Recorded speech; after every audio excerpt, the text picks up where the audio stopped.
তৈরি করে সেগুলো দিতে চলেছি। আর প্রত্যেকটা বাড়ি প্রত্যেকটা পরিবারের জীবন বদলে দিতে চলেছে। যাদের এরকম ভিডিও পাওয়ার জন্য চ্যানেলটিকে ফলো করো। চোখের কাপড়টা খোলো আর পিছন ফিরে দেখো, এটা হলো তোমাদের নতুন বাড়ি। ওয়াও, ওর রিঅ্যাকশনটা একবার দেখো। ওরা এখন খুবই আনন্দিত। আমার খুব ইচ্ছে ছিল এদের একটা বাং বেড হোক। আমার স্বপ্ন সত্যি হয়েছে। এটা হলো 100টা বাড়ির মধ্যে প্রথম বাড়ি যেগুলো আমরা দিতে চলেছি। প্রথম। ওদের খুশিতেই আমাদের খুশি। চলো পরের বাড়িগুলো দেওয়া যাক।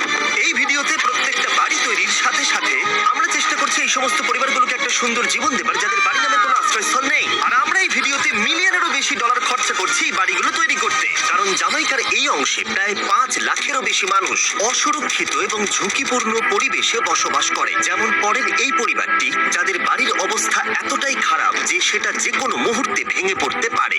তাহলে তুমি এটা বানিয়েছো? হ্যাঁ। নিজেই বানিয়েছো? হ্যাঁ, আমি কাঠ আরো এইসব জিনিস কিনে তৈরি করেছি। আমরা তো পাহাড়ের উপরে আছি, তার মানে এই সমস্ত মেটেরিয়াল তুমি পাহাড়ের উপরে এনেছো? হ্যাঁ, মাথায় করে। ওয়াও, আমরা জানতাম এই পরিবারের একটা ভালো বাড়ির প্রয়োজন, তাই আমরা তাদেরকে ট্রিপে পাঠালাম যাতে আমরা পর্যাপ্ত সময় পেয়ে যাই আমাদের পার্টনারের সাথে তাদেরকে একটা ব্র্যান্ড নিউ বাড়ি গিফট করতে। তোমরা দেখলে একটা পরিবার এইরকম একটা বাড়িতে থাকতো, আর এখন তারা এখানে থাকবে। আর আমি ওদের রিয়াকশন দেখার জন্য অপেক্ষা করতে পারছি না।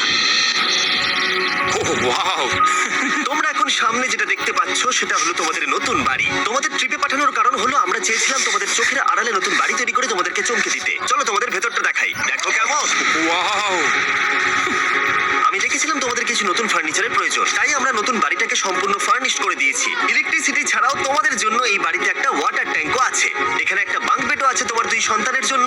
দারুণ। আর এই হলওয়ে দিয়ে গেলে তোমাদের বেডরুমটাও দেখতে পাবে। নাইস। তোমার সদ্যজাত সন্তানের জন্য একটা দোলনাও রেখেছি। টায়রা, ওটা তোমার দোলনা। আমরা খুব কষ্টে ছিলাম, তোমরা আমাদের জীবনটা পুরো বদলে দিতে।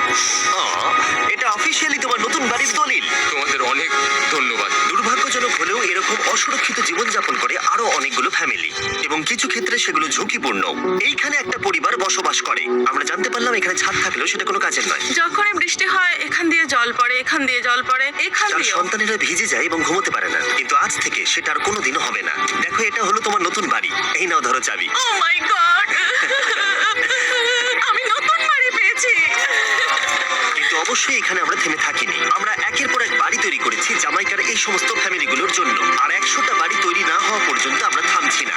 কিন্তু দুর্ভাগ্যবশত আমাদের পরের ডেস্টিনেশন হলো একটা নদী, যা প্রতি বছর 100টারও বেশি বাড়ি ধ্বংস করে দেয়। বর্ষাকালে এই নদী প্রতি বছর ভয়ঙ্কর রূপ ধারণ করে, জল বেড়ে যায় এবং দুপাশের বাড়িগুলোকে ভাসিয়ে নিয়ে যায়। তাই এখানে থাকাটা খুবই দুর্ভাগ্যজনক। যেমনটা তোমরা দেখতে পাচ্ছ, ওখানে একটা ফ্রিজ আছে যেটা দেখে মনে হচ্ছে কোনো একটা বাড়ি ভেসে গেছে। একদম ঠিক। তাহলে তুমি বলছো